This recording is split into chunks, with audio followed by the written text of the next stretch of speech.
प्रादेशिक परिवहन कार्यालय कर्मचारी संलग्न मोटर वाहन विभाग कर्मचारी संघटनेच्या वतीने 24 सप्टेंबर पासून कर्मचाऱ्यांच्या रास्त व न्यायिक मागण्यांसाठी बेमुदत संप पुकारण्यात आला आहे। प्रादेशिक परिवहन कार्यालय कर्मचारी संलग्न मोटर वाहन विभाग कर्मचारी संघटनेच्या वतीने 24 सप्टेंबर पासून कर्मचाऱ्यांच्या रास्त व न्यायिक मागण्यांसाठी बेमुदत संप पुकारण्यात आला है।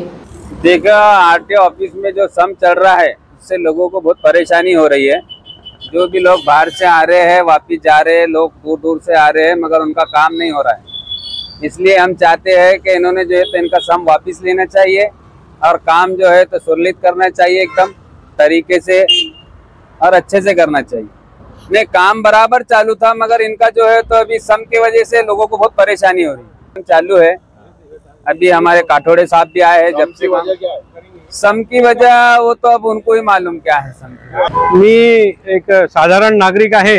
या देशात जो आपली सिस्टीम आहे त्या सिस्टीमवर मला 2 मिनिटं बोलायचं होतं। सगळ्यात पहिले मी नितीन गडकरी साहेबांना सांगेल की तुम्ही फार चांगले रोड्स बनवले, त्याच्याबद्दल धन्यवाद।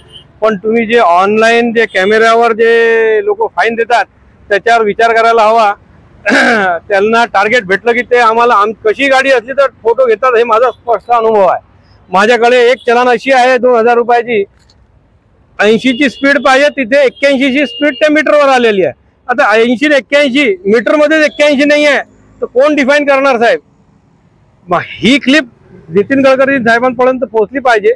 त्या 2000 रुपयासाठी माझा किती मनस्ताप झाला असेल याचा काही अंदाज नाही। एक दुसरी गोष्ट, आता इथे जे बंद आहे मला आरआर करायचा आहे। एक्झाम्पल, मी त्याच्यासाठी आलो होतो इथे।